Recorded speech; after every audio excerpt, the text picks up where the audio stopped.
अध्याय नया नहीं है, पंक्ति नई है, उत्साह नया है, आकाश नया है और नई है पुरानी और विश्वस्त मित्रता की डोर। भारत फ्रांस की मित्रता।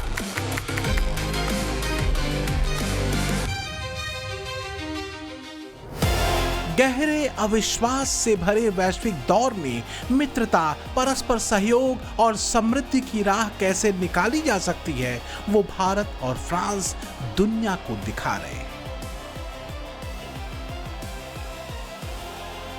दुनिया की मीडिया और विश्व की नजरें टिकी भारत फ्रांस के इस भव्य आयोजन पर, भारत इनोवेट्स पर,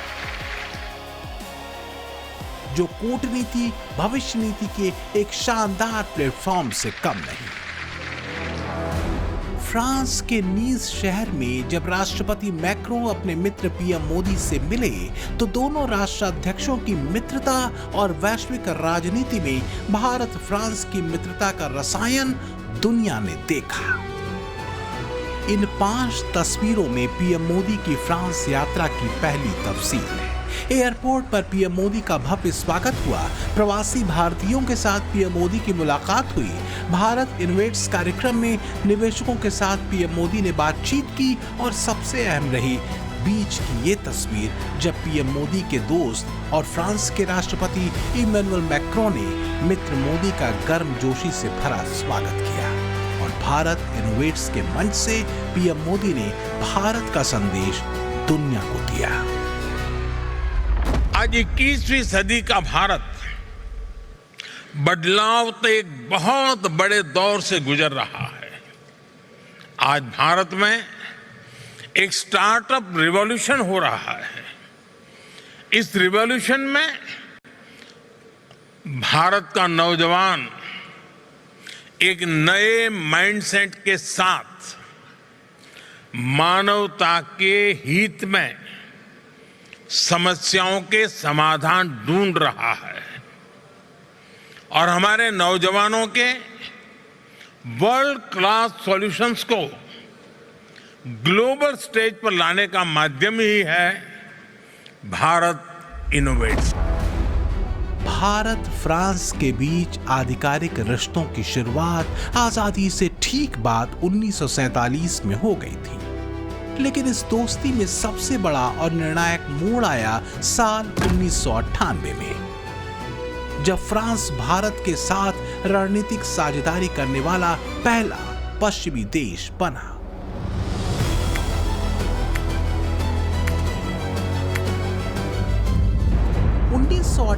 में पोखरण परमाणु परीक्षण के बाद जब पूरी दुनिया ने भारत की तरफ पीठ फेर ली और कड़े प्रतिबंध थोप दिए, तब भी फ्रांस भारत की मजबूरियों को समझते हुए उसके साथ मजबूती से खड़ा रहा। I thank President Chirac for displaying better understanding of India's position on the question of nuclear test. His stand that economic sanctions will not help has proved to be true. 1998 में फ्रांस भारत के बीच हुई इस साझेदारी की नींव दोनों देशों द्वारा रणनीतिक स्वायत्तता को बढ़ावा देने के विजन पर रखी गई थी। तो फ्रांस भारत दोस्ती की शुरुआत के प्रमुख 3 स्तंभ अहम हैं। पहला, रक्षा और सुरक्षा। इसमें सैन्य और तकनीकी सहयोग बढ़ाना शामिल था। दूसरा था अंतरिक्ष सहयोग, जिसमें इसरो और फ्रांसीसी अंतरिक्ष एजेंसी CNES के बीच पुराने रिश्तों को नया आयाम देना शामिल था। तीसरा था नागरिक परमाणु ऊर्जा, जिसमें परमाणु तकनीक के शांतिपूर्ण उपयोग पर सहयोग की शुरुआत करना शामिल था। भारत फ्रांस की सबसे मजबूत रणनीतिक साझेदारी है इस इंडो पैसिफिक रीजन में, जो चीन के इस इलाके में बढ़ती सैन्य दखलंदाजी पर नकेल कसने के लिए अहम है। इंडो पैसिफिक इलाके में फ्रांस के पास रियूनियन आइलैंड और मायोट जैसे द्वीप हैं, जहां फ्रांस की नेवी स्थायी रूप से तैनात रहती है। भारत और फ्रांस के बीच हुए लॉजिस्टिक्स सपोर्ट एग्रीमेंट की बदौलत आज दोनों देशों की सेनाएं एक दूसरे के नौसैनिक अड्डों का इस्तेमाल कर पा रही हैं, जो हिंद महासागर की सुरक्षा के लिहाज से एक गेम चेंजर है। हम इस साझेदारी को एक विशेष स्ट्रेटेजिक साझेदारी में बदलेंगे और इसको एक नई दिशा देंगे। इसमें कोई शक नहीं है, क्योंकि हम पूरी तरह से इस संबंध में भरोसा रखते हैं और पिछले 8 सालों से हम यही कर रहे हैं। और हर एक साल हम अलग अलग चीज़ों पर काम करके हमने कई नए रास्ते चुने हैं, जैसे कि तीसरा रास्ता हिंद प्रशांत क्षेत्र का हो या फिर तकनीक का हो, और ऐसा रास्ता हो जिसमें कोई प्रभुत्व जमाने वाली बात न हो। भारत और फ्रांस के बीच भरोसे का सफर करीब 3 दशक पुराना है। एक ऐसी दोस्ती जिसमें परस्पर सम्मान और परस्पर हित दोनों शामिल हैं। भारत और फ्रांस ने अपनी दोस्ती के इन 3 दशकों में बड़े अहम पड़ाव पार किए हैं। 1998 में फ्रांसीसी राष्ट्रपति जैक शिराक की भारत यात्रा के दौरान इस साझेदारी की शुरुआत हुई थी, जिसके 3 मुख्य स्तंभ रहे: रक्षा, परमाणु ऊर्जा और अंतरिक्ष सहयोग। इसके बाद 30 सितंबर 2008 को फ्रांस और भारत के बीच एक और समझौता हुआ, नागरिक परमाणु सहयोग समझौता। इसमें महाराष्ट्र के जैतापुर में 1650 मेगावाट के 6 अत्याधुनिक रिएक्टरों की मदद से 9,900 मेगावाट का विशाल परमाणु ऊर्जा संयंत्र बनाना शामिल था। इसी तरह 2016 में वायुसेना की जरूरतों को देखते हुए दोनों देशों की सरकारों के बीच करीब 59,000 करोड़ रुपए का एक बड़ा समझौता हुआ, 36 राफेल विमानों की डील का। 2018 में फ्रांस और भारत के बीच लॉजिस्टिक्स सपोर्ट समझौता हुआ। इस समझौते ने दोनों देशों की नौसेनाओं को एक दूसरे के सैन्य ठिकानों पर ईंधन भरने, मरम्मत और रसद की सप्लाई करने की कानूनी मंजूरी दी, जिससे हिंद महासागर में भारत की ताकत कई गुना बढ़ गई। साल 2023 में दोनों देशों के बीच हॉरिजन 2047 रोड मैप पर बात हुई। पीएम मोदी की बैस्टिल डे यात्रा के दौरान अगले 25 सालों का खाका दोनों देशों के बीच खींचा गया, जिसमें रक्षा क्षेत्र में आत्मनिर्भरता, क्लीन एनर्जी और साइबर सिक्योरिटी को केंद्र में रखा गया। और साल 2026 है भारत फ्रांस इनोवेशन ईयर। इसी साल 17 फरवरी को मुंबई में पीएम मोदी और राष्ट्रपति मैक्रोन ने भारत फ्रांस इनोवेशन ईयर का आगाज किया। इसके तहत इंडो फ्रेंच इनोवेशन नेटवर्क की शुरुआत की गई, जो पूरे साल दोनों देशों के स्टार्टअप्स, रिसर्चर्स और उद्योगपतियों को एआई, साइबर सुरक्षा, डिजिटल आर्ट और रक्षा तकनीक जैसे मोर्चों पर एक साथ काम करने का मौका दे रही है।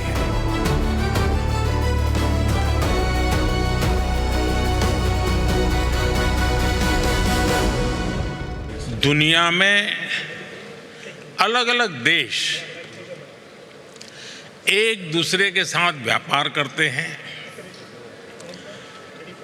अलग अलग देशों के बीच स्ट्रेटेजिक पार्टनरशिप भी होती है, लेकिन कुछ रिलेशंस ऐसे होते हैं जो शेयर्ड इंटरेस्ट के साथ साथ शेयर्ड विजन से भी ड्राइव होते हैं। भारत और फ्रांस का रिश्ता कुछ ऐसा ही है। इस रिश्ते में कनेक्शन भी है, कन्विक्शन भी है।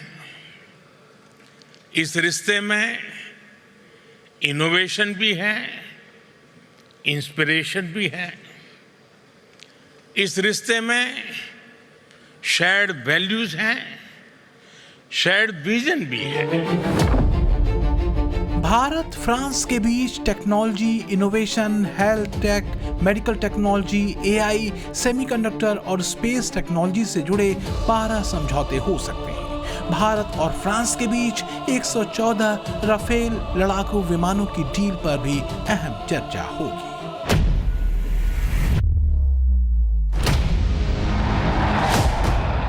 अपनी हवाई सीमाओं की सुरक्षा के लिए भारत अपनी राफेल फ्लीट और ज्यादा बढ़ाना चाहता है। पीएम मोदी के फ्रांस दौरे पर करीब 114 राफेल फाइटर जेट्स की डील पर चर्चा होगी। हालांकि भारत की कुछ शर्तें हैं। भारत चाहता है कि इन विमानों में अपने हथियार जोड़ने की सुविधा उसे मिले। 60% राफेल स्वदेशी हों, 14 राफेल फाइटर जेट फ्रांस से आएंगे और 90 राफेल देश के भीतर ही बनाए जाएंगे। राफेल के इलेक्ट्रॉनिक सिस्टम का सोर्स कोड भारत को मिले। इसके साथ ही भारत चाहता है कि वो अपनी मिसाइल्स और दूसरे सिस्टम राफेल के साथ जोड़ सके। अगर फ्रांस इन शर्तों पर तैयार हो जाता है तो तकनीकी और कीमत पर बात होगी।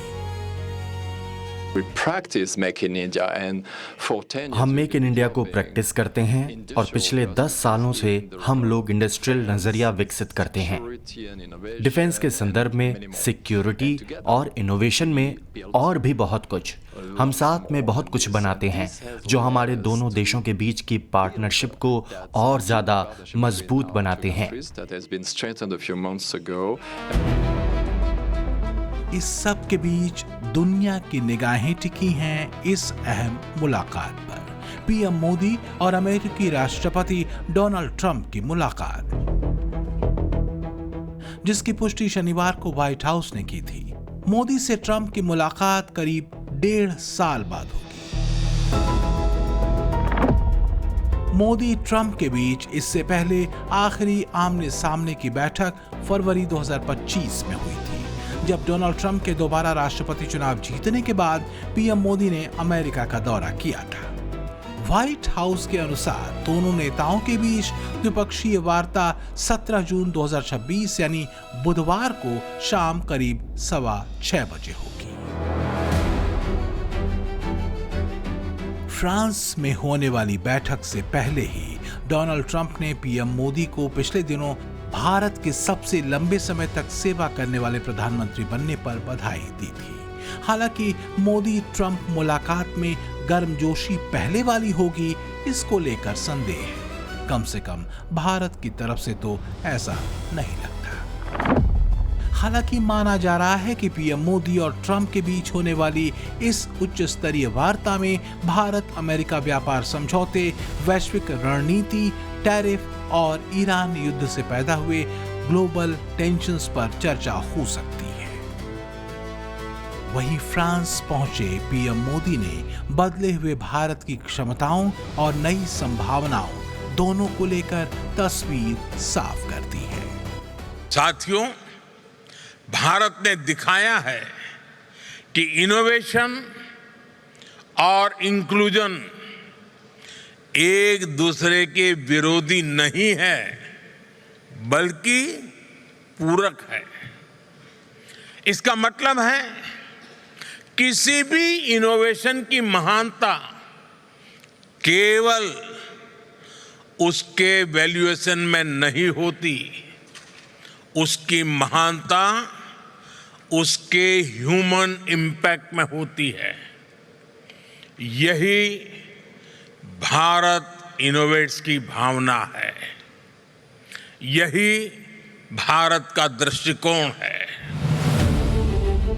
फ्रांस का नीस शहर वही है जहां 14 जुलाई 2014 को एक आतंकी की तरफ से एक भीषण ट्रक हमले में कुल 86 बेकसूर लोग मारे गए थे, जिसमें 15 बच्चे थे। यह हमला फ्रांस के राष्ट्रीय दिवस बैस्टिल डे के जश्न के दौरान हुआ था, जिसे एक ट्यूनीशियाई मूल के इस्लामिक आतंकी ने अंजाम दिया था। उसने एक 19 टन वजनी भारी ट्रक को आतिशबाजी देख रही करीब 30,000 लोगों की भीड़ पर चढ़ा दिया था और करीब 2 किलोमीटर तक लोगों को रौंदता चला गया था। अपनी सेकुलर धारा पर गर्व करने वाले फ्रांस ने भी इस्लामिक आतंकवाद के दंश को झेला है। 2013 से लेकर 2024 के बीच करीब 53 आतंकी हमले फ्रांस के अलग अलग शहरों में हुए, जिसमें 294 लोगों की मौत हुई। यही वजह है कि आतंकवाद के खिलाफ एक्शन को लेकर फ्रांस हमेशा से भारत के रुख का समर्थन करता रहा है। लेकिन क्या इस्लामिक आतंकवाद पर कुछ लोगों के सुर अब बदल भी चुके हैं?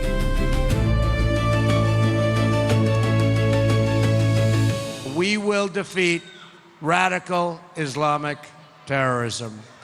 When I'm president, we will stand shoulder to shoulder with India in sharing intelligence and keeping our people safe mutually. Trump की ये गप पुरानी है। आज ट्रंप 180 डिग्री घूमकर दूसरे किनारे पहुंच चुके हैं। आज ट्रंप उस पाले में खड़े हैं जो खुद आतंकवाद को पालते पोसते रहे हैं। ईरान से भद पिटवाकर अपनी साख किसी तरह बचाने में लगे ट्रंप G7 समिट में शिरकत करेंगे तो आतंकवाद को लेकर उनकी पॉलिसी क्या होगी, इसे दुनिया जरूर सुनना चाहेगी। एक बात और है जो बेहद अहम है। ट्रंप शासन के दूसरे फेज में G7 में शामिल देशों के साथ अमेरिका की बढ़ी दूरी, खासकर कनाडा और यूरोपीय देशों के साथ टैरिफ से लेकर ईरान युद्ध के बाद तक संबंधों में असामान्य तौर पर खिंचाव आया है। कनाडा और यूरोपीय G7 देशों फ्रांस, जर्मनी, इटली और यूरोपीय संघ की बढ़ी हुई दूरी साफ दिखाई देती है। इसका मुख्य कारण टैरिफ, रक्षा खर्च और कुछ विदेश नीति संबंधी मतभेद रहे। इनमें से कुछ वो यूरोपीय देश हैं जिन पर ट्रंप ने अपने अवैध टैरिफ से वार किया था। इतना ही नहीं, नेटो के खर्चे में कटौती और उससे बाहर निकलने की धमकी देकर इन यूरोपीय देशों को कई मंचों पर ट्रंप ने अपमानित भी किया था। दूसरे विश्व युद्ध के बाद से इतने भरोसेमंद दोस्तों पर किसी भी अमेरिकी राष्ट्रपति ने ऐसे अहंकारी हमले पहले नहीं किए थे। Well, we don't need too much help, and we don't need any help, actually. In fact, we just put out a notice. I was watching over the last couple of weeks. I think NATO's making a very foolish mistake, and I've long said that, I wonder whether or not NATO would ever be there for us. Europe Trump का जला है। France वैसे भी अपनी नीति और नियत दोनों को लेकर बहुत स्पष्ट रहा है। मोदी की तरह ही मैक्रो मल्टीलैटरलिज्म पर भरोसा करते रहे हैं। फ्रांस भारत के साथ अपने संबंधों को लेकर हमेशा से स्पष्ट रहा है। फिर चाहे वो 1998 का दौर रहा हो जब अमेरिका समेत दूसरे पश्चिमी देशों ने भारत के परमाणु परीक्षण के बाद सैंक्शन लगाए, या अब जब ट्रंप के नेतृत्व में अमेरिका एक बार फिर आतंक परस्त पाकिस्तान की तरफ मुड़ चुका है।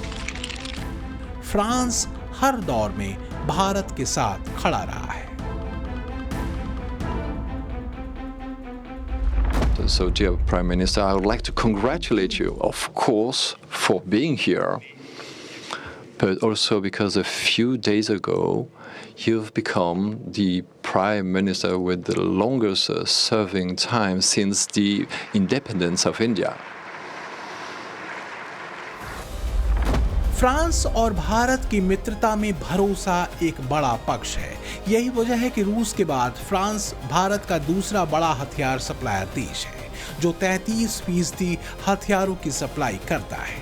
इसके बाद अमेरिका 13%, इजराइल 9%, दक्षिण कोरिया 3% और अन्य 6% हैं, जिसमें मेक इन इंडिया हथियार भी शामिल है।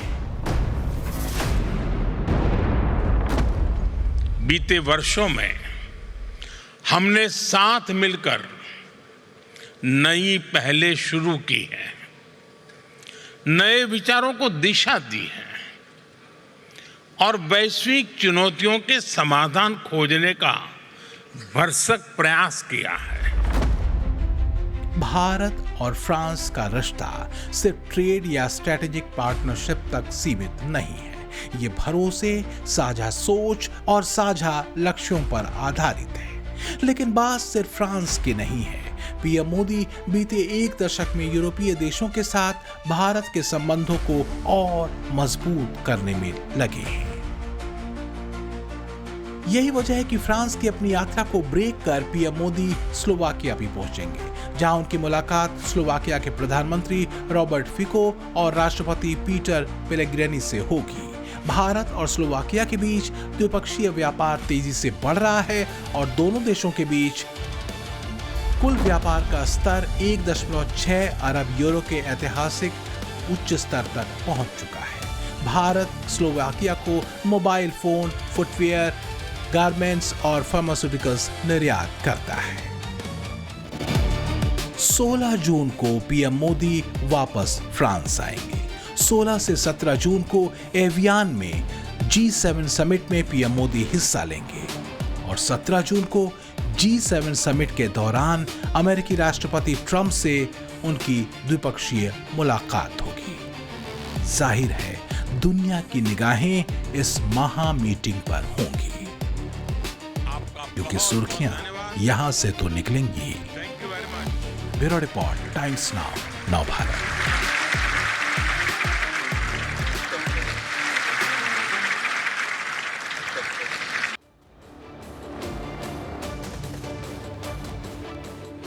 असदुद्दीन ओवैसी ने उत्तर प्रदेश के चुनाव की तैयारियां शुरू कर दी। इसी सिलसिले में वो बहराइच पहुंचे।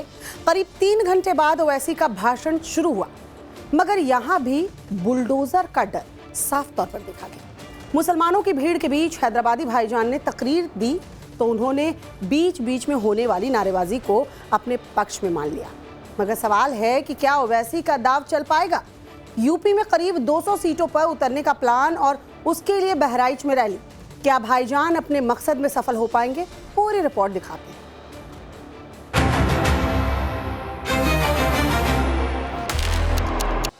देरी से पहुंचे, अधूरे से पहुंचे, भाईजान ने जो उम्मीद लगाई थी उसमें पहले दिन ही कसर रह गई।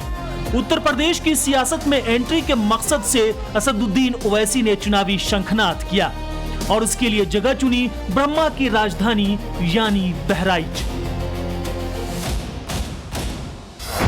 माना जा रहा है कि उनकी पार्टी यूपी में 200 सीटों पर चुनाव लड़ सकती है। इसके लिए फिलहाल वो गठबंधन के इंतजार में है। हालांकि इस तस्वीर के साफ होने से पहले बहराइच से जो सामने आया उसने सवाल उठाने शुरू कर दिए कि ऐसा आगाज है तो फिर कैसा होगा अंजाम। ओवैसी यूपी में क्या हासिल करेंगे, कितने वोट पाएंगे या फिर शून्य से शुरू होकर शून्य पर ही सिमट जाएंगे, इन सब सवालों के जवाब देंगे। मगर पहले मौजूदा पिक्चर समझिए। ओवैसी ने बहराइच के मटेरा से अपने यूपी अभियान की जानबूझकर शुरुआत की। मुख्य तौर पर इसकी 2 वजहें मानी जाती हैं। पहला, मुसलमानों का बड़ी तादाद में होना। दूसरा, सालार मसूद गाजी से संबंध। मुस्लिम वोटों की खातिर ओवैसी की पार्टी महाराजा सुहेल देव को ये कहकर नकारती है कि वो अगर राजा होते तो बहराइच में उनका कोई किला भी होता। मगर ये भी फैक्ट है कि समाजवादी पार्टी इसी से जुड़े अलग अलग नैरेटिव चलाकर यहाँ बीते 3 बार से विधानसभा चुनाव जीत चुकी है। ओवैसी को इसी पैटर्न से उम्मीद दिखती है, इसलिए वो अपने लिए बहराइच को प्रयोगशाला मान रहे हैं। 5 साल पहले भी हम यहाँ पर आए थे, सभा में आए थे, सालार गाजी मसूद की दरगाह पर भी गए। तो इसको आप लोग इतना बड़ा चढ़ा क्यों पेश कर रहे हैं? पार्टी की रैली है, पार्टी का प्रोग्राम है, कंटिन्यूस प्रोग्राम चल रहा है, उसमें आए हैं। दिल्ली की सल्तनत खत्म हो गई, सालार गाजी की दरगाह है, मुगलिया खत्म हो गए, अंग्रेज खत्म हो गए, सब हुक्मरान खत्म हो गए, रहेगा ही जगह ये। औलिया अल्लाह का आस्थान है, आबाद रहते हमेशा वो लोग। बहराइच की धरती पर आगमन से पहले ओवैसी लखनऊ गए थे। चुनावी शंखनाद से पहले ये समझने की कोशिश की कि उनके लिए मिजाज क्या रहने वाला है। एयरपोर्ट पर पार्टी से जुड़े लोगों की भीड़ थी और इस दौरान नारा लगाया गया, देखो देखो कौन आया, शेर आया, शेर आया।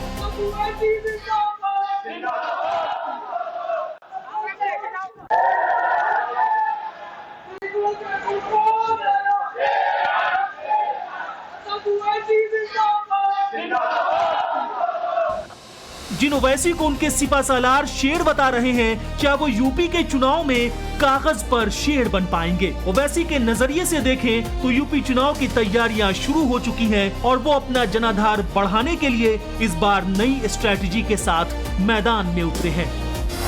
सूत्रों के मुताबिक ओवैसी मायावती से गठबंधन चाहते हैं। इसके तहत ओवैसी मुस्लिम वोटों पर फोकस करेंगे और मायावती दलित वोटों पर। लेकिन ये फॉर्मूला कितना चलेगा, क्योंकि खुद मायावती की पार्टी यूपी में अपने अस्तित्व की लड़ाई लड़ रही है और जिन दलित वोटरों को साधने का मंसूबा है उस पर बीजेपी और समाजवादी पार्टी दोनों ही अपने अपने दांव खेलते हैं। ओवैसी भी मानते हैं कि उनके लिए यूपी का सफर आसान नहीं है, मगर गठबंधन होने पर कुछ संभावनाएं बन सकती हैं। हम तो पूरी ताकत और पूरी के साथ लड़ने जा रहे हैं। पूरी पार्टी तैयार है और देखिए गठबंधन भी होगा, इंशाल्लाह बताएंगे आपको।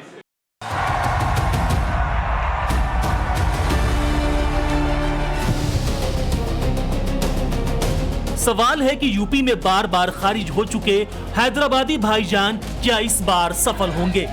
कोशिश फिर से यूपी के करीब 19% मुस्लिम वोट बैंक को समाजवादी पार्टी और कांग्रेस से खींचकर अपने पाले में लाने की है। इसलिए ओवैसी ने बहराइच को चुना, जहां मुस्लिम आबादी अच्छी खासी तादाद में है। बहराइच की 7 विधानसभा सीटें हैं, जिसमें बहराइच सदर में 52%, मटेरा में 45%, नानपारा में 45% और कैसरगंज में 30% मुस्लिम वोटर हैं। बल्हा, महसी और पयागपुर भी इसी जिले में आती हैं, मगर मुस्लिम मतदाता बड़ा प्रभाव नहीं रखते हैं। 2022 के यूपी विधानसभा चुनाव से पहले भी ओवैसी बहराइच गए थे। तब इन्हीं हसरतों को परवान चढ़ाने की खातिर 100 उम्मीदवार भी उतारे, मगर जब सालार मसूद गाजी की दरगाह पर मत्था टेकने वाले ओवैसी का जो हाल हुआ, उसने यूपी के चुनावी इतिहास में बहस छेड़ दी कि भाईजान कितनी जमानतें जब्त कराएंगे। 2017 के यूपी चुनाव में AIMIM को 0.24% वोट मिले, जो कि नोटा से बहुत कम है। 2022 में भी किस्मत ऐसी ही ओवैसी से रूठी, तब भी उनकी पार्टी को 0.46% वोट हासिल हुए। हालांकि 2023 में निकाय चुनाव हुए तो थोड़ी बहुत राहत मिली। 33 पार्षद और 23 नगर पंचायत सदस्यों ने चुनाव जीतकर ओवैसी के तनाव कम किए थे। इसी के बाद उस स्ट्रेटजी पर फोकस किया गया जिसे राजनीति में मुस्लिम बहुल इलाका कहा जाता है। ओवैसी चाहते हैं कि बहराइच से लगने वाले जिलों में बलरामपुर, जहां 38% मुस्लिम हैं, 31% मुस्लिम वाले श्रावस्ती, 23% वाले बाराबंकी और करीब 20% मुस्लिम आबादी वाले लखीमपुर खीरी में उन्हें कुछ एक सीट मिल जाएं और पश्चिमी यूपी के उन 12 जिलों का गुनागणित अपने पक्ष में लाया जाए जहां 30% से ज्यादा मुसलमान रहते हैं। ओवैसी का फोकस मुस्लिम वोटों पर है। इसी के तहत वो अखिलेश यादव को टारगेट करते हैं। आंकड़े भी यही कहते हैं कि 2017 में सपा को मुसलमानों ने यूपी में 55% वोट किया, जबकि 2022 के यूपी चुनाव में ये आंकड़ा बढ़कर 79% पहुंच गया। इसी की बदौलत सपा गठबंधन के 63 में से 34 मुस्लिम प्रत्याशियों ने जीत हासिल की थी। हालांकि तब अखिलेश के साथ राहुल गांधी नहीं थे। इस बार 2 लड़कों की जोड़ी एक साथ उतरने की कोशिश में है। नई समाजवादी पार्टी अपने कार्यकर्ताओं के साथ चुनाव लड़ेगी, पीडीए को साथ लेके बहुजन समाज को जोड़ करके। करने वाले हैं, की राजनीति करने वाले हैं, धर्म और जाति के आधार पर राजनीति करने वाले हैं, उनके दाल करने वाले नहीं है। भारतीय जनता पार्टी सबका साथ, सबका विकास, सबके विश्वास के आधार पर माननीय प्रधानमंत्री नरेंद्र मोदी जी की गरीब कल्याण योजनाओं के जन जन तक पहुंचाने में सफल रही है और जन जन का आशीर्वाद माननीय प्रधानमंत्री नरेंद्र मोदी जी। एक तरफ बीजेपी है जिसका फॉर्मूला 80-20 वाला है, यानी हिंदू वोटर एक तरफ और बाकी मतदाता एक तरफ। इसी बाकी वाले वोट बैंक में छेद करने के लिए ओवैसी ने हुंकार भरी है। ओवैसी की रणनीति दलित मुस्लिम एकजुटता बनाने की है। जो लोग इंडिया ब्लॉक में दम नहीं देखते, उन्हें ओवैसी विकल्प देना चाहते हैं। हैदराबादी भाईजान को लगता है कि बिहार वाले नतीजे उन्हें यूपी में मिल सकते हैं। इसी को ध्यान में रखते हुए AIMIM ने बीते काफी टाइम से यूपी में संगठन विस्तार और जमीनी स्तर पर सक्रियता बढ़ाई है। यूं तो ओवैसी के पास मुद्दों के नाम पर SIR का विरोध, मुसलमानों को उपेक्षित रखे जाने का नैरेटिव, योगी सरकार की नीतियों की आलोचना है, संवैधानिक अधिकार, समानता और सामाजिक न्याय का एजेंडा है। लेकिन पश्चिम और अवध में ये कितना सफल होंगे, इस पर बड़ा प्रश्न चिन्ह है। उत्तर प्रदेश में ओवैसी की लाइन लेंथ क्या रहने वाली है उसे ऐसे भी समझिए। वो पहले सैयद सालार मसूद गाजी की दरगाह पर जाने वाले थे, मगर विरोध हुआ तो उन्होंने प्लान कैंसिल करते हुए सीधे जनसभा का आयोजन किया। उसमें भी रैली से पहले तक ना तो सीटें तय थी और ना ही गठबंधन की तस्वीर साफ थी। ऐसे में सवाल है कि क्या भाईजान के लिए यूपी में कोई स्कोप है? क्योंकि ओवैसी अक्सर भड़काऊ बयानबाजी के चलते लाइमलाइट में रहते हैं, उनकी रैलियों में जुटने वाली भीड़ वोट में बहुत कम कन्वर्ट हो पाती है। ऐसा रिजल्ट में भी देखा गया। पश्चिम बंगाल का हालिया नतीजा इसका उदाहरण है, जहां ओवैसी ने वही तमाम कोशिशें की थी जिसके साथ वो आज यूपी में है। आयोजन वहां पर आक्रांता सालार मसूद के नाम पर होता था, गाजी मियां के नाम पर होता था। हम लोगों ने कहा कि गाजी के नाम पर नहीं, महाराज सुहेलदेव के नाम पर आयोजन होने चाहिए। किसी विदेशी आक्रांता को सम्मान नहीं मिलना चाहिए। एक गुलामी का प्रतीक है और स्वतंत्र भारत, नया भारत गुलामी की किसी भी चिन्ह को और गुलामी के किसी भी प्रतीक को स्वीकार नहीं करेगा। आज परिणाम है, आप बहराइच में जाएंगे, अब वहां पर महाराज सुहेलदेव का भव्य स्मारक बन गया है। अब लगता है कि बहराइच अब अपनी पहचान के साथ, गौरव के साथ आगे बढ़ रहा है। अगर हम एनसीआरबी के आंकड़े इनके देखें तो सबसे ज्यादा उत्पीड़न इनकी सरकार में दलितों का हो रहा है। सबसे ज्यादा महिलाओं के ऊपर अन्याय अत्याचार इनकी सरकार में हो रहा है। और जो बुलडोजर चले वो पीडीए के लोगों पे चले, जो फेक इनकाउंटर हुए हैं वो भी पीडीए के लोगों पे हुए। तो इन्हीं के खुद के आंकड़े कहते हैं कि सबसे ज्यादा खराब व्यवस्था है। ओवैसी को न तो अखिलेश भाव दे रहे हैं, न ही योगी आदित्यनाथ की डिक्शनरी में भाईजान के लिए कोई शब्द है। ये अलग बात है कि भाईजान हैदराबाद से चलकर यूपी पहुंचे हैं तो कुछ हासिल करने की चाहत में पूरी शिद्दत से लगे हुए हैं। मुख्यमंत्री योगी आदित्यनाथ के हर उस फैसले के खिलाफ आवाज उठाते हैं जो मंदिर, मस्जिद, मुसलमान या बुलडोजर से जुड़ा होता है। ओवैसी को लगता है कि यही उनकी यूएसपी है, मगर अब तक इसमें नाकामी हाथ लगी है। सियासी पंडित भी कहते हैं कि उत्तर प्रदेश में ओवैसी का आना कोई बड़ा फर्क नहीं डालने वाला। हाँ, इतना जरूर है कि अगर उनकी पार्टी ने 2% के आसपास वोट हासिल किए तो आने वाले चुनाव में समाजवादी पार्टी के लिए जरूर सिरदर्द बन सकते हैं, क्योंकि अखिलेश की पीडीए वाली राजनीति में अब भी मुस्लिम प्रायोरिटी रखते हैं और इसी पर नजरें गड़ाए हुए हैं हैदराबादी भाईजान। ब्यूरो रिपोर्ट, टाइम्स नाउ नव भारत।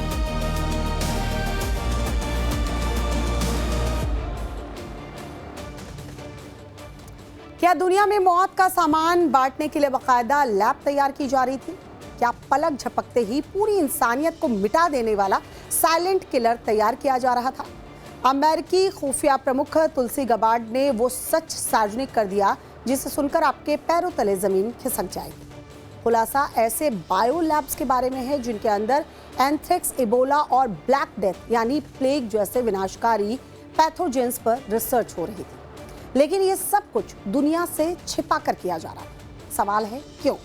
आखिर अमेरिकी सुपर पावर दुनिया से क्या छिपा रहा था? क्या ईरान के साथ जंग के बीच ये सुपर सीक्रेट रिपोर्ट आना किसी बड़ी तबाही का ट्रेलर है?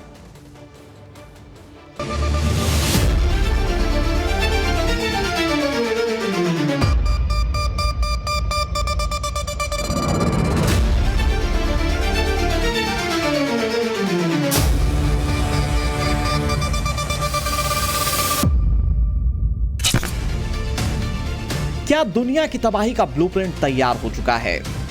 क्या कोरोना सिर्फ एक ट्रेलर था? क्या दुनिया में मौत का ऐसा सामान तैयार किया जा रहा है जो पलक झपकते ही पूरी इंसानियत को मिटा सकता है?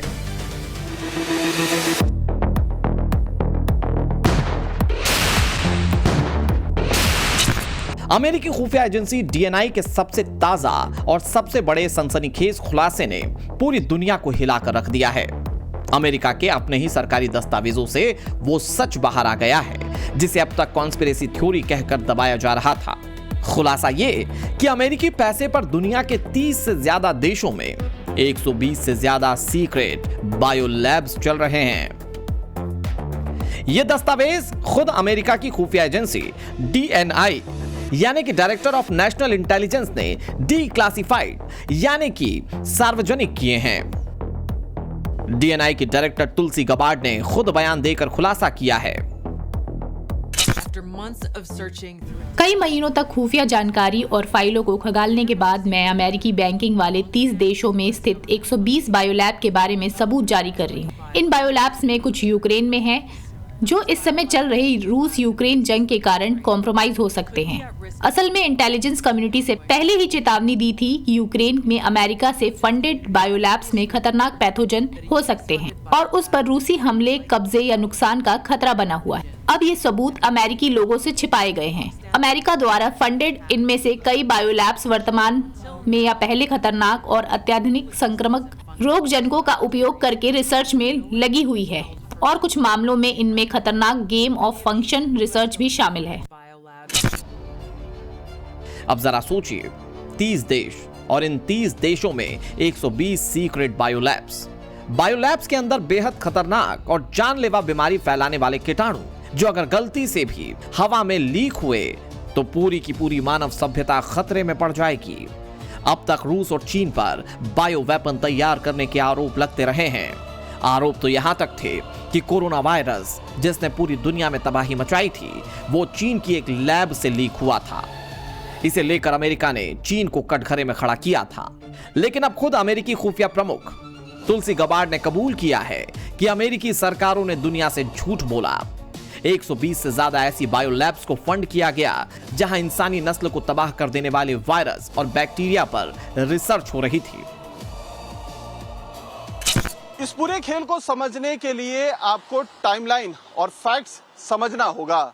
जून 2026 में अमेरिका की खुफिया एजेंसी ने जो रिपोर्ट सामने लाया है वो रोंगटे खड़े कर देने वाला है। इन पेपर्स के मुताबिक अमेरिका की नेशनल सिक्योरिटी ग्रुप और स्वास्थ्य विभाग के कुछ उच्च अधिकारियों ने मिलकर इस सच को पूरी दुनिया से छुपाया था। चौंकाने वाली बात यह है कि अकेले यूक्रेन में जो पिछले कई सालों से युद्ध की आग में जल रहा है वहां 40 से ज्यादा ऐसी लैब्स को अमेरिकी फंडिंग मिल रही थी। अब सोचिए, अगर युद्ध के दौरान इनमें से एक भी लैब पर मिसाइल गिर जाती तो वो वायरस लीक हो जाता और फिर क्या होता। फैक्ट नंबर 1 देखिए, दस्तावेजों में खुलासा हुआ कि यूक्रेन की खैरसॉन लैब को अमेरिका ने $17,28,000 की फंडिंग दी थी। हैरान करने वाली बात यह है कि जब यह पैसा दिया गया तब इस लैब के पास खतरनाक वायरस पर काम करने का कानूनी परमिट तक इन प्रोग्रेस यानी कि पेंडिंग था। फिर बिना परमिशन इतनी बड़ी फंडिंग आखिर क्यों? इन लैब्स में कौन कौन सी खतरनाक बीमारियों के पैथोजन होने की बात सामने आई है वो आपको आगे बताएंगे। लेकिन उससे पहले समझिए कि अमेरिकी सरकार ने यूक्रेन और अपने खुद के बायो लैब्स के बारे में इतना बड़ा खुलासा इसी समय क्यों किया। अमेरिका की DNI ने बायो लैब्स वाली यह रिपोर्ट उस वक्त साझा की जब तुलसी गबार्ड DNI पद छोड़ने वाली हैं। यह खबर उस वक्त सामने आई है जब G7 के लिए ट्रंप फ्रांस पहुंचने वाले हैं और इस बार G7 में उनकी यूक्रेन के राष्ट्रपति जेलेंस्की के साथ कोई द्विपक्षीय वार्ता नहीं होनी है। अब सबसे बड़ा सवाल यह है कि अमेरिका ने ये 40 लैब्स यूक्रेन में ही क्यों सेटअप किए और इसका रूस कनेक्शन क्या है। असल में इस पूरी कहानी की शुरुआत कोल्ड वॉर के बाद से हुई थी। जब सोवियत संघ टूटा तो यूक्रेन के कीव और जॉर्जिया के तिब्लिसी जैसे इलाके में जैविक और रासायनिक हथियारों से जुड़े पुराने रिसर्च सेंटर रह गए थे। तब अमेरिका ने कोऑपरेटिव थ्रेट रिडक्शन प्रोग्राम नाम का एक खास मिशन शुरू किया। इस मिशन का मकसद इन पुरानी लैब्स में भारी निवेश करना था ताकि वहां मौजूद खतरनाक वायरस और तकनीकों को सुरक्षित बनाया जा सके और वो किसी गलत हाथ में ना पड़े। लेकिन तुलसी गबार्ड ने खुलासा किया कि इन लैब्स में बाइडेन प्रशासन के समय खतरनाक पैथोजन पर रिसर्च के साथ उन्हें म्यूटेंट करने पर काम किया गया। इस खुलासे के बाद अमेरिका में ही इसके खिलाफ विरोध के सुर सुनाई देने लगे। अब सवाल उठता है कि इन लैब्स में आखिर ऐसा क्यों हो रहा था जिसे दुनिया से छिपाया गया। खुफिया रिपोर्ट्स में एक टर्म का इस्तेमाल हुआ है, गेन ऑफ फंक्शन। सीधे और सरल शब्दों में कहें तो इसका मतलब है किसी प्राकृतिक वायरस को लैब के अंदर और ज्यादा संक्रामक और ज्यादा खतरनाक और ज्यादा जानलेवा बनाना। यानी वो वायरस जो शायद हवा से ही नहीं फैलता, उसे ऐसा म्यूटेशन देना कि वो हवा से फैलने लगे और इंसानों पर सीधा काल बनकर टूटे। अमेरिकी खुफिया प्रमुख ने साफ साफ कहा कि इन लैब्स में बेहद कम निगरानी और बिना किसी कड़े नियम कायदों के ये खतरनाक खेल चल रहा था। राष्ट्रपति डोनाल्ड ट्रंप ने मई 2025 में ही एक बड़ा फैसला लेते हुए पूरी दुनिया में अमेरिकी सरकार की तरफ से होने वाली गेन ऑफ फंक्शन रिसर्च की फंडिंग पर पूरी तरह से बैन लगा दिया था और अब 2026 में इसके सबूत भी दुनिया के सामने रख दिए गए हैं। अमेरिका ने जो रिपोर्ट डीक्लासिफाई की है उसमें अमेरिकी फंडिंग वाली इन लैब्स में anthrax, tularemia, TB, swine fever, Newcastle's रोग, MERS, SARS, Marburg, Ebola, Lassa, plague, rickettsia जैसी बेहद खतरनाक पैथोजन पर रिसर्च की गई थी। तुलसी गबार्ड के ऑफिस ने फंडिंग और लैब्स के अस्तित्व की बात कही है, लेकिन कहीं भी यह दावा नहीं किया गया कि इन लैब्स में जैविक हथियार बनाए गए थे। बायोलैब और हथियार बनाने वाली बायोलैब अलग अलग चीजें हैं। यूक्रेन के स्वास्थ्य विभाग की तरफ से भी कहा गया है कि ये लैब सिर्फ और सिर्फ बायोलॉजिकल स्टडी के लिए काम करती आई हैं। यहां किसी तरह का बायो वेपन तैयार नहीं किया जा रहा है। लेकिन फिर भी सवाल तो उठेंगे ही कि दुनिया से छिपाकर आखिरकार उन लैब्स में क्या चल रहा था। जिन घातक पैथोजेंस और उनसे पैदा होने वाली बीमारियों की हमने आपको पूरी लिस्ट बताई है, वो इतने घातक हैं कि अगर इन्हें हथियार की तरह इस्तेमाल किया जाए तो पूरी मानवता के लिए विनाशकारी संकट होगा। ये बैसिलस एथ्रेंकिस नाम के बैक्टीरिया से फैलने वाली एक बेहद गंभीर बीमारी है। मुख्य रूप से मवेशियों में होती है, लेकिन इंसानों में इसका संक्रमण जानलेवा है। एथ्रेक्स को दुनिया का सबसे खतरनाक बायोलॉजिकल वेपन माना जाता है। अगर इसके बैक्टीरिया सांस के जरिए फेफड़े में चले जाए तो इलाज ना मिलने पर मृत्यु दर 80 से 90% तक हो सकती है। यह हवा में अदृश्य होता है, इसकी कोई गंध नहीं होती और इसे पाउडर के रूप में फैलाया जा सकता है, जो पलक झपकते ही पूरे शहर को लाशों के ढेर में तब्दील कर सकता है। साल 2001 में अमेरिका में 9/11 हमले के ठीक बाद कुछ अज्ञात लोगों ने सांसदों और मीडिया दफ्तरों पर एथ्रेक्स पाउडर से भरे पत्र फेंके थे, जिसमें 5 लोगों की मौत हो गई थी। दूसरा है इबोला वायरस। इस पैथोजेन पर अमेरिकी फंडिंग वाली लैब्स में रिसर्च हुई। यह एक बेहद संक्रामक और जानलेवा वायरल होमोरेजिक फीवर है। यह संक्रमित मरीज के खून, थूक या पसीने के सीधे संपर्क में आने से फैलता है। इबोला दुनिया के सबसे खूंखार वायरस में से एक है। इसकी मृत्यु दर 50% से लेकर 90% तक है। अगर यह हवा से फैलने लगे तो पूरी दुनिया को तबाह कर देगा। तीसरा है प्लेग, जिसे द ब्लैक डेथ कहा जाता है। ये येर्सिनिया पेस्टिस बैक्टीरिया के कारण होता है। इतिहास में इसे ब्लैक डेथ कहा जाता था, जिसने 14वीं शताब्दी में यूरोप की 1/3 आबादी को ही खत्म कर दिया था। प्लेग मुख्य रूप से चूहों और पिस्सुओं से फैलता है, लेकिन इसका सबसे खतरनाक रूप न्यूमोनिक प्लेग है। न्यूमोनिक प्लेग फेफड़ों पर हमला करता है और खांसने या छींकने से हवा के जरिए ठीक कोरोना की तरह एक इंसान से दूसरे इंसान तक चला जाता है। अगर इसका तुरंत एंटीबायोटिक इलाज ना मिले तो इसमें मृत्यु दर 100% तक हो सकती है। मारबर्ग और लासा जैसी बीमारियों में मृत्यु दर 50 से 90% तक है। अगर ये फैल गए तो संक्रमित लोगों में से अधिकांश की मौत निश्चित है। तेजी से फैलने वाली सांस की बीमारियां, सार्स और मर्स और स्वाइन फीवर को बायो वेपन की तरह इस्तेमाल किया गया तो हालात बदतर हो सकते हैं। ये बीमारियां हवा में तेजी से फैलती हैं। आज के समय में जहां लोग लाखों की संख्या में हवाई यात्रा करते हैं, ये बीमारियां कुछ ही हफ्तों में पूरी दुनिया में फैल जाएंगी। सोचिए, अमेरिका खुफिया फाइलों में जिन बीमारियों के नाम हैं, उनमें से अगर सिर्फ 2 पैथोजेंस यानी इबोला की घातकता और सॉर्स या प्लेग की फैलने की रफ्तार को गेन ऑफ फंक्शन के रिसर्च के जरिए आपस में मिला दिया जाए तो दुनिया का क्या हश्र होगा। यही वजह है कि संयुक्त राष्ट्र बायोलॉजिकल वेपन्स कन्वेंशन के तहत ऐसे किसी भी हथियार को बनाने, रखने और रिसर्च करने पर दुनिया में सख्त प्रतिबंध है। याद कीजिए साल 2022 जब रूस ने यूक्रेन पर हमला किया था, तब मॉस्को ने संयुक्त राष्ट्र में कहा था कि उनके बॉर्डर के पास अमेरिका जैविक हथियार तैयार कर रहा है।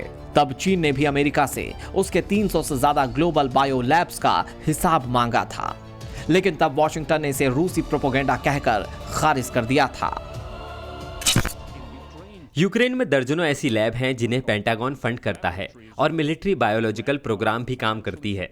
वो कोरोना वायरस के स्ट्रेन पर काम कर रही थी। एंथ्रेक्स, कोलेरा, अफ्रीकी पिग प्लैक्स और कई ऐसे भयानक पैथोजेन पर काम कर रही थी और अब वो इस प्रोग्राम के सबूत को मिटाने की कोशिश कर रहे हैं। पर हमें यकीन है कि वो रूस के बगल में यूक्रेन में बायोलॉजिकल वेपन बना रहे थे।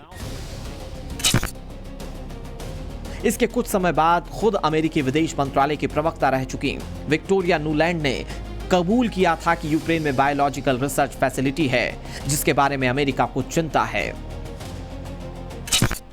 क्या यूक्रेन के पास केमिकल या बायोलॉजिकल वेपन है?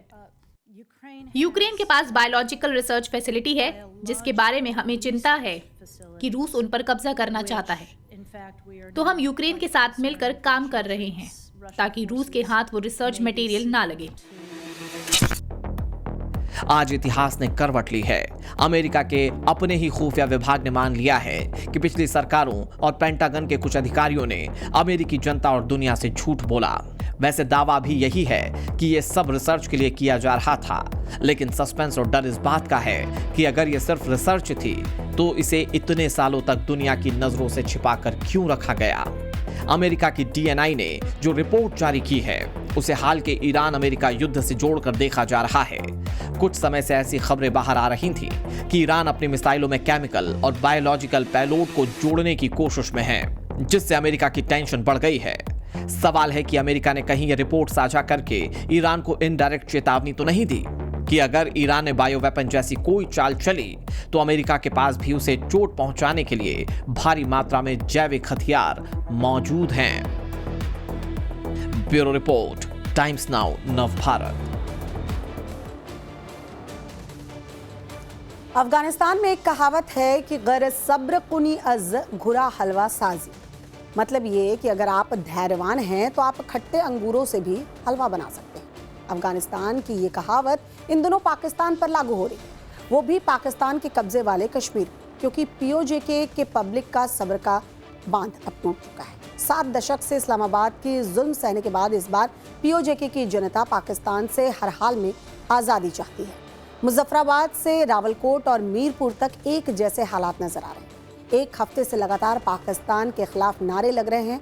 आसिम मुनीर के शागिर्दों की गोलियों से बेखौफ होकर POJK की जनता सड़क पर उतर चुकी है। सवाल यह है कि POJK में पाकिस्तान के हर पाप का अंत क्या करीब आ चुका है? पाकिस्तानी क्यों कह रहे हैं कि अगले 48 घंटे में POJK के लिए बेहद अहम?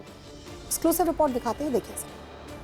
आरू का शोर है, बगावत का जोर है, हर ओर है। एक आग सी लगी है, भयंकर लगी है, जिसमें जिन्ना के सियासी वारिसों से लेकर मुनीर के वर्दी वाले दहशतगर्दों के नापाक मंसूबों के खाक होने की मुनादी।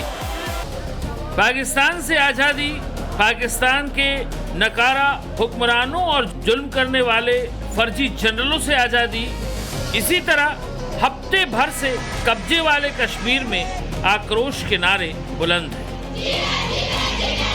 ये नारे इस्लामाबाद के उन जालिमों के खिलाफ हैं जो 7.5 दशक के POK को लूटकर अपनी तिजोरी भरते रहे हैं। ये क्रोध और प्रतिशोध रावलपिंडी के उन फर्जी जनरलों का विरोध है जिनके वर्दी वाले दहशतगर्दों के जुल्म ज्यादतियों से POK कराहता रहा है। मुजफ्फराबाद से मीरपुर और कोटली से रावलाकोट तक एक जैसे हालात हैं। पाकिस्तान के कब्जे वाले कश्मीर की पब्लिक इस दफा आर पार के मूड में है। हालात ये हैं कि POK के बच्चे से लेकर बुजुर्ग तक रावलपिंडी के फर्जी जनरलों के तमगे नोच लेना चाहते हैं, जिसकी तस्दीक ये तस्वीरें कर रही हैं। यहाँ मारा वहाँ मारा, पीओके की पब्लिक ने पाकिस्तान के वर्दी वाले दहशतगर्दों को कहाँ कहाँ नहीं मारा। पाकिस्तान की फौज पिट रही है, पीओके में जबरदस्त तरीके से पिट रही है और पिटनी भी चाहिए। दुम दबाकर भागते ये मुनीर के वही कायर हैं जो दशकों तक पीओके के लोगों को अपने फौजी बूटों से रौंदते रहे, जिनकी ज्यादतियों ने न जाने कितने घरों के चिराग हमेशा के लिए बुझा दिए। इसीलिए कब्जे वाले कश्मीर के लोगों को पाकिस्तान के जालिमों की शक्ल तक देखना गवारा नहीं। पाकिस्तान के खिलाफ पीओके में कितनी नफरत है अंदाजा लगाया जा सकता है। सवाल ये है कि कब्जे वाले कश्मीर में बगावत की आग क्यों जली? क्यों पीओके के लोग पाकिस्तानी हुक्मरानों का चेहरा तक नहीं देखना चाहते?